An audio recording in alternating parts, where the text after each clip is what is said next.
All right, we are live. Oh, let me make sure my mic is on too, so we're not just talking to myself over here. Okay, my mic is on. Welcome everyone to the Mom and Baby Nutrition Support Group. My name is Alex Gardner. I am a registered and licensed dietitian nutritionist and a certified lactation consultant, and I specialize in fertility and prenatal nutrition. So every week we go live right here inside the group to talk about topics that I get a lot of questions about or that I think are really important for moms to hear. And that's what we're going to be talking about today is diet culture. It is something that is near and dear to my heart because I see a lot of women that it affects. And we're going to talk about why it can be harmful and what we can do about it. It's so pervasive in our society. It is. But that's why it's important to understand why it's harmful and what we can do instead and how we can have that mindset shift. So let's go ahead and dive right in. So first, what is diet culture exactly? Diet culture is a particular set of beliefs and practices that promote the pursuit of thinness as the ideal body shape and prioritizes weight loss as the ultimate goal for health and happiness. That's it. Thin, weight loss. Okay. It is constant pressure to conform to really unrealistic beauty standards. We all see them, okay? But we're all inundated with images of the perfect body, right? It really also focuses sometimes with an obsession on counting calories and restricting certain foods, making it appear that certain foods are inherently good or inherently bad. And that our worth as a human being, as a mom, is tied to our appearance and tied to our size. I have somebody who commented on the anticipation post for today, and she said she heard the other day that someone says everyone, talks about a dad bod being this common thing, and it's okay to have a dad bod, and it's not okay to have a mom bod. And like you're expected after you have a baby to just like pop back into this like swimsuit model, slam dunk hot mama. Like that's great if that happens, but let's be realistic, okay? We get mom bods. You birthed a child. Your body is never going to be the same. You literally grew a human being and birthed a human being. So it's okay. But one thing is we're going to talk about how not only is diet culture harmful, but how it's actually flawed in its ideology. So let me share with you a couple of reasons why here.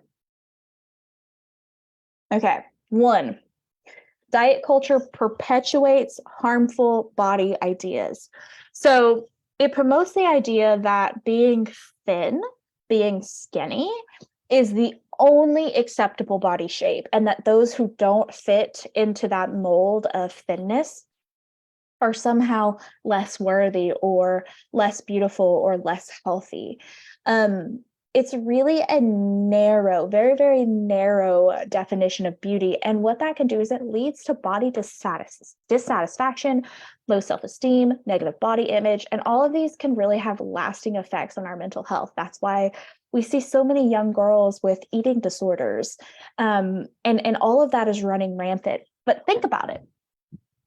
Some of the most beautiful women in the world that were depicted in the Renaissance times, that were depicted in statues and paintings of the most beautiful women in the world, they had a little extra weight on them. They weren't stick figures. They had some curves. And so that was considered beauty back then. So why has it changed to today's standards? So secondly, diet culture promotes an unhealthy relationship with food. So a lot of times if you're on a diet, and when I say diet, I mean things like Weight Watchers, Jenny Craig, Nutrisystem, things that are trying to have you fit a certain mold of eating. It involves a lot of restrictive eating. So saying that you have to count your calories or things are good or bad. It leads to disordered eating patterns where we feel guilty or ashamed when we eat certain foods. We're constantly judging ourselves based on what we eat. Were we good today because we had a salad, or were we bad today because we ate a cookie? Like, that's not cool. And really, it leads into this negative cycle of guilt and shame and deprivation, which then, like I said with the previous point, can lead to things like eating disorders. And that is so pervasive in our society. So third, which is my least favorite point, is that it ignores the importance of overall health, which is so important. Diet culture prioritizes weight loss as the ultimate marker of health, often ignoring other really important factors like your mental health. Hello, that's super important. Your emotional well-being and your overall fitness. Okay, let me just say something here. As a dietitian, and I'm saying this loud and proud, weight, BMI, your size does not indicate your health. It doesn't. It's one piece of the puzzle. You have to look at things like your metabolic rates and your labs. Now, if you live in a larger body and you have some laboratory work or metabolic things that are going a little haywire, then that might be tied together, but that's just one piece of the puzzle. There is a saying now in the scientific literature called metabolically healthy obese patients. And metabolically healthy obese patients are patients who have an obese BMI, but on the inside, they are perfectly healthy. They're active, they're fit, they're working out all the time, and they just live in a larger body. And that's okay. As long as you're healthy on the inside, that's the important thing, right? It also leads to stigma, right? It perpetuates weight stigma. If you live in a larger body, a lot of times people think that you're lazy or you're not trying hard enough, or, they just don't treat you with the respect that everybody deserves, regardless of what your body size is. And it's not sustainable. Have you ever followed a diet and it lasted for a good 30 days and that was it? And maybe you lost a little bit of weight, but then you just gained it back again, that yo-yo dieting cycle. If you're on a diet that is very restrictive, it's not going to be sustainable long terms.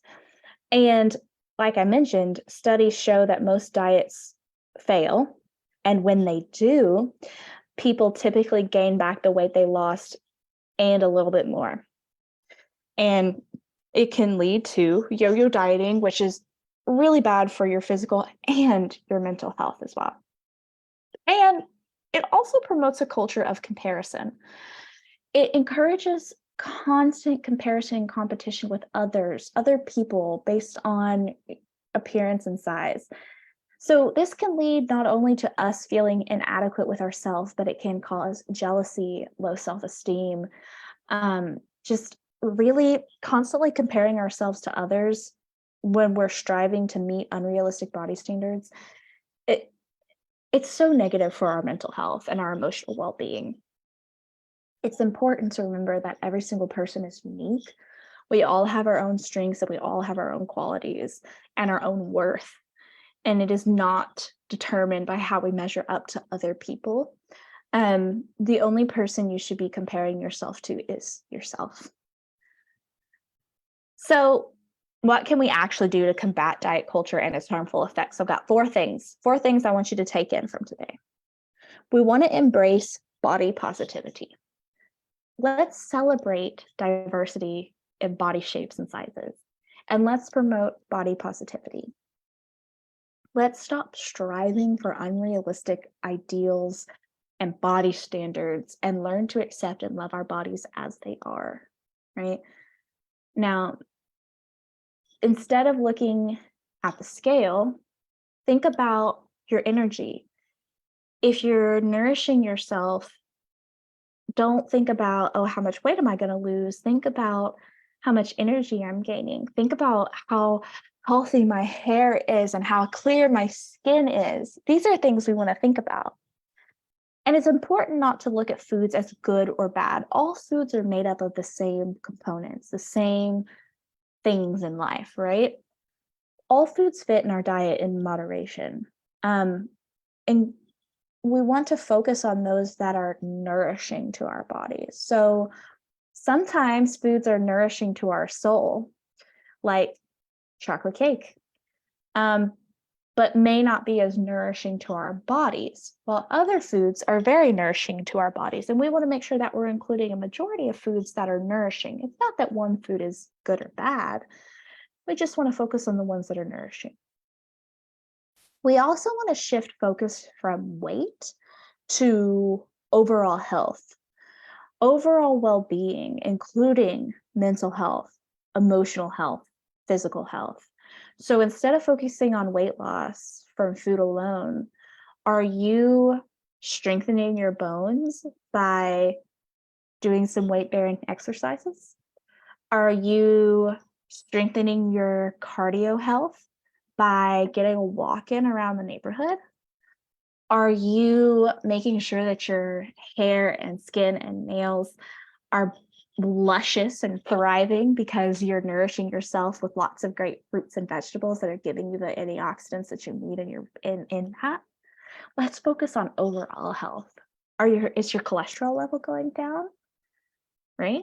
Is your blood pressure going down? These are things we want to look at. And finally, talk with somebody who understands, who is not going to judge you. If you're really wanting to make changes to be healthy, not necessarily weight, and I understand if you do want to lose some weight, that's, like I said, a piece of the puzzle, but it shouldn't be the only piece. Make sure you work with someone like a registered dietitian who helps you on your journey in a healthy and sustainable way. What I mean by sustainable is they give you the tools that you need to do this long term. They don't give you a Band-Aid solution and say, kick you out the door when you're done and be like, good luck. No, they give you the tools and encourage you to know how to use them so that when you go out on your own after you stop working with them, you are confident to make those changes for the rest of your life. And that's so important. So I really just wanted to do this live today because I felt that this needed to be out there. We need to have a little bit more positivity in our life. Things are scary. Things are depressing out in the real world. But if we can love ourselves a little bit more today, that's a win. So mamas, if you have any questions or really just want to talk to somebody about what might be going on, just to vent, I'm here. Reach out to me on Messenger, put in the comments. I'm sure a majority of moms in this group feel very similar, but we're here to support each other. So if this is something you struggle with and you want to share, put it in the comments. And I know there are other moms in this group who would love to connect and share that with you. My favorite saying in the whole wide world is empowered women empower women. And that's what I'm here to do today. I want to empower you guys to take your health into your own hands, mental, emotional, physical, everything. So that's my goal. So mamas, if you have any suggestions for future video topics, please let me know. I want to make sure that these trainings are as valuable as possible for you. And just a reminder, next week on Thursday at 6 p.m. Eastern Daylight Time, we'll be doing our Busy Mom Method to Quick and Healthy Meals Masterclass. It's completely free and it's virtual, and you don't want to miss it because we'll be going over lots of great tips and tricks. So I am so happy to have shared this time with you this week, and I look forward to seeing you all next week. Bye, mamas.